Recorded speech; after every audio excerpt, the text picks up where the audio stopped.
This incredible event happened to young Amelia Berger, who lived with her husband Thomas in a small village on the edge of a forest in the Swiss mountains. Their house was the farthest from the village center, the last bastion of civilization before the endless sea of trees and snow-capped mountains. Amelia, who was in the final month of her pregnancy, their long-awaited first child, was also suffering. Before this, she had suffered 2 miscarriages in early pregnancy, and now the couple dared not even breathe for fear of scaring away the happiness that had finally knocked on the door. Thomas served in a special mountain unit of the Army responsible for rescuing people in extreme situations. His job was dangerous but important. He saved people who were stranded high in the mountains where ordinary help couldn't reach.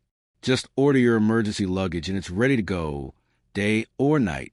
Amelia still remembers how they met 5 years ago. She herself got lost while hiking in the mountains, and after 2 days of searching, Thomas found her, exhausted and scared. From then on, she vowed to never underestimate the power of nature, but fate had other plans.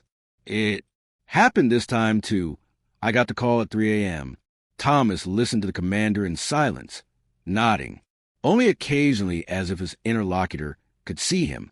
A group of tourists were trapped in a mountain pass by an avalanche and needed urgent help.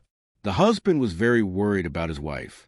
Their baby was due in 2 weeks, but something told him that nature might make its own adjustments. "I'll call my parents," he said, frantically packing his backpack.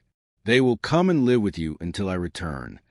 Thomas's parents lived in a neighboring village 2 hours' drive away. They are all simple and kind people, and they love Amelia as if she were their own daughter. But once her husband had left, Amelia called his parents back to ask them not to come and to assure them she was feeling fine. "No, Martha," she told her mother-in-law. "Heavy snow is expected. I don't want you to take that risk for me. I still have 2 full weeks left. Thomas will be back then." In truth, Amelia just wanted to be alone. She loves her in-laws, but now she needs to get her mind together and prepare for the baby's arrival. On top of that, she felt an incomprehensible anxiety that she didn't want to share with anyone. The next day, just as the weather forecast had predicted, a snowstorm swept in, covering everything around with a blanket of white. The subsequent snowstorm uprooted several trees and damaged a mobile phone tower, leaving all village residents without contact with the outside world. During the night, Amelia suddenly felt her first contractions. At first, the contractions were mild and bearable. She even thought they were just normal uterine contractions. But then they become stronger and more rhythmic. She was horrified to find that the baby had decided to be born prematurely. At this time, she was alone, and the wind and rain were raging outside the window. Amelia tried to calm down. She had a backup plan. There was a paramedic, Mr. Jenkins, in a neighboring village who could deliver the baby in an emergency. He doesn't live far away.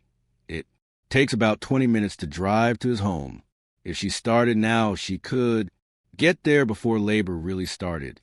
Amelia put on warm clothes and left home with a small bag containing the most necessary items. Immediately, the wind swept over her like an icy whip, and stinging snowflakes fell on her face. She walked to her car, a small 4-wheel drive SUV, which was parked in the driveway. Starting the car, she drove onto the road leading to the village. But before it had driven a mile, the car stalled. The gas tank was empty. Amelia slammed her hands on the steering wheel in frustration. "Thomas tried to fill it yesterday, but didn't have time," she whispered, feeling the tears welling up in her eyes. With nothing else to do, she got out of the car and walked down the road, hoping to reach the caregiver's home safely. However, a raging snowstorm made it impossible to see anything except her outstretched arms, and Amelia soon realized with horror that she was lost. Instead of taking the road that led to the village, she had turned unknowingly along a forest path and now found herself among trees, tall and desolate in the night. Panic began to rise from the depths of her soul, but Amelia forced herself to breathe smoothly. As Thomas always said, Panic is the worst advisor in an emergency. She decided to find shelter, wait out the storm there, and try to find her way back at dawn. Despite her growing contractions, Amelia continued walking through the forest until she noticed a strange black spot on the white snow ahead. As she got closer, she saw that it was the entrance to a small cave formed by fallen tree trunks and rocks. After finally squeezing in, she found that the cave was deep enough to shelter her from the wind. It's dark and damp in here, but at least it's not as cold as outside. Amelia knew she needed to stay warm and found a way to start a fire. In her bag was a lighter, a farewell gift from her father, who died of lung cancer 3 years ago. He always told her, "Daughter, never leave the house without a fire." Now his advice could save her life. She managed to gather some dry branches deep in the cave and started a small fire. Although the fire was weak, it brought a little warmth and light, which was already a great success. Suddenly, the contractions became more intense. Amelia realized that labor was beginning in earnest, and all hope now depended on her own strength. She would give birth to her child here, in this cave, alone. "Not now, baby," she whispered, stroking her belly. "Wait a moment." But the child didn't seem to want to wait. As the contractions intensified, Amelia realized she had no choice. She had to prepare for birth right here and now. She spread her jacket on the floor and lay down, trying to remember everything she knew about childbirth. Thomas had her read a bunch of books and watch video tutorials in case. The baby decided to leave the hospital early. Now, that knowledge could save her life and that of her child. After an hour of painful contractions, Amelia heard strange noises outside. It's not the sound of wind, nor the sound of snowflakes falling. There were footsteps, many, claws moving cautiously across the snow. She held her breath as the head of a huge wolf appeared at the entrance of the cave. Their eyes met, the man's brown eyes and the predator's yellow eyes. It was a female wolf, huge in size with silver-gray fur, and seemed to be the main force among the group of female wolves. Amelia's heart nearly stopped with fear. Wolves rarely attack humans. But now she was wounded, helpless, and bleeding, perfect prey. Behind the mother wolf, she saw several more pairs of glowing eyes. The entire wolf pack was here. The wolf took a step forward, and Amelia desperately grabbed a burning branch from the fire, ready to defend herself. But the she-wolf did not rush toward her. Instead, she stopped and lowered her head, as if studying the person in front of her. Time seemed to stand still. Then something magical happened.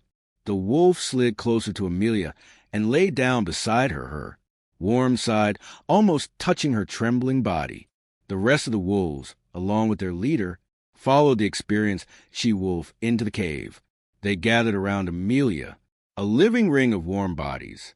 Their presence was strangely peaceful, and the fear gradually subsided. The wolf looked at her, and Amelia thought she saw understanding in those yellow eyes. It was as if the beast could sense what she was going through. Another contraction made Amelia wince in pain.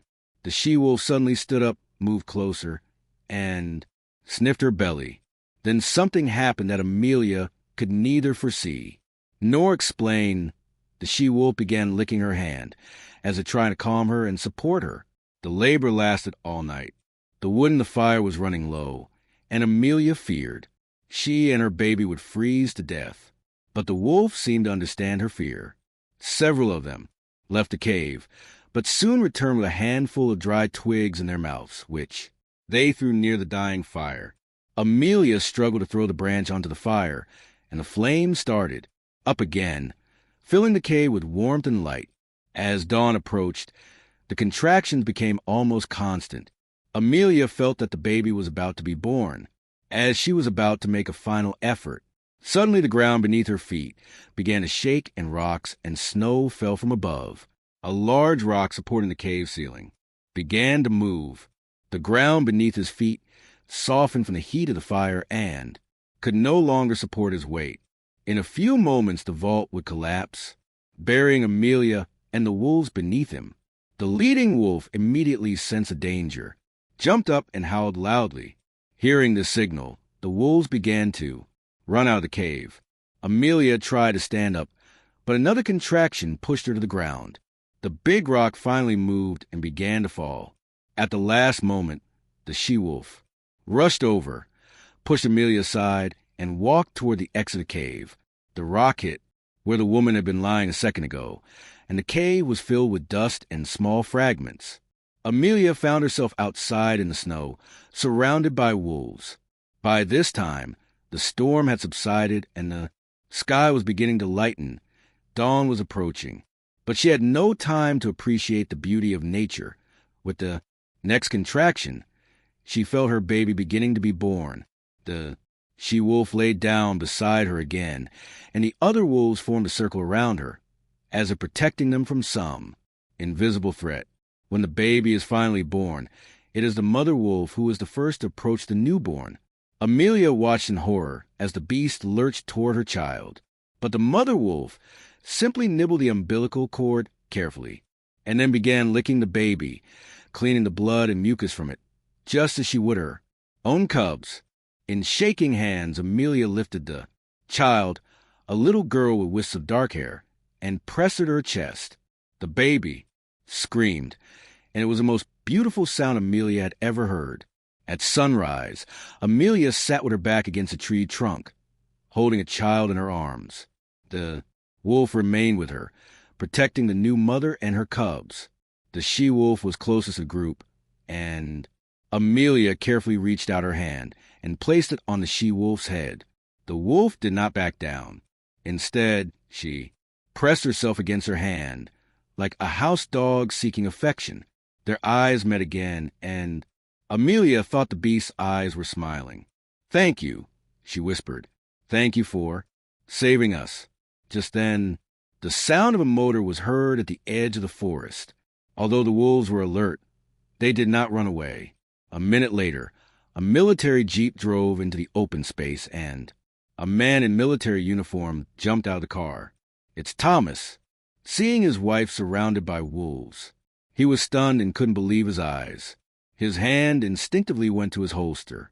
"Thomas, no," Amelia shouted. "They saved us. They helped me have a baby." Thomas slowly lowered his hands.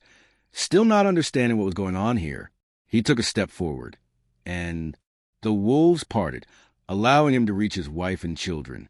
He knelt beside Amelia, staring in awe at his newborn daughter. "She's beautiful," he whispered, then looked up at the wolf who was still beside Amelia. "Then you protected them?" The she-wolf did not move, staring at the man calmly. There was no fear or threat in her eyes, just quiet confidence.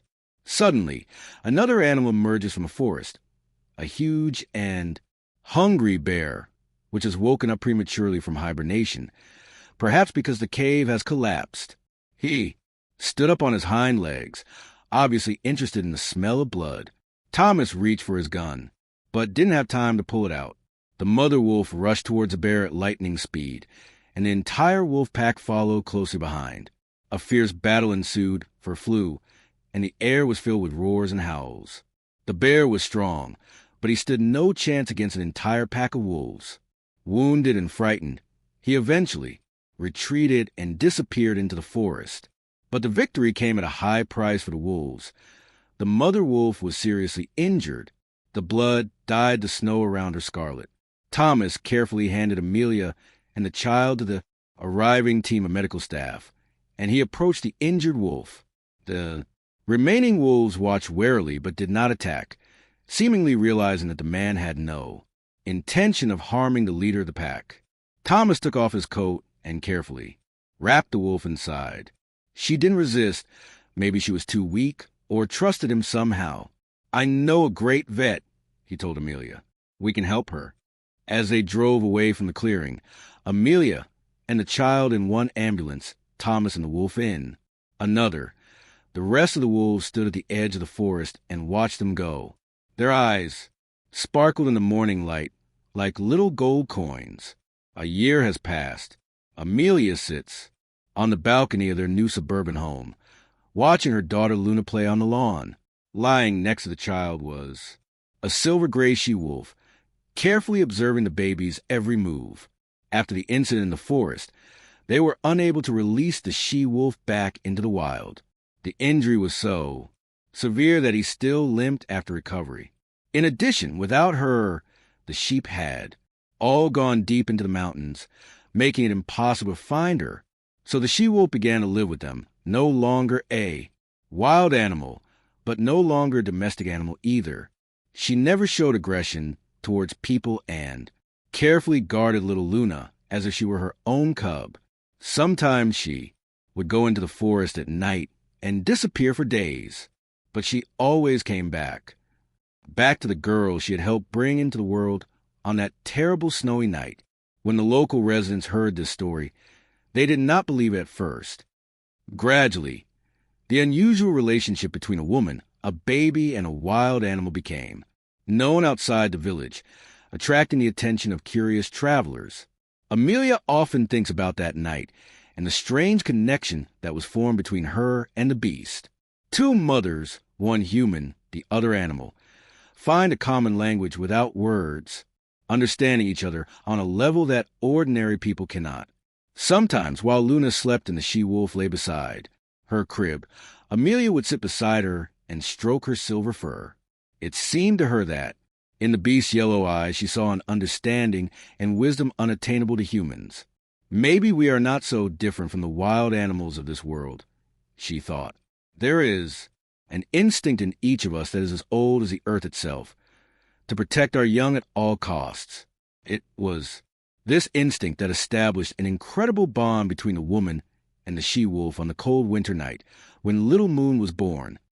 Sometimes, when the moon was full, the she-wolf would come out into the yard, lift her muzzle to the sky, and give a long, melancholy howl.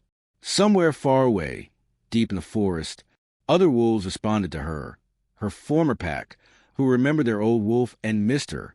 And Amelia knew that one day, when the moon grew bigger and the she-wolf felt that her mission was accomplished, she would return to her family.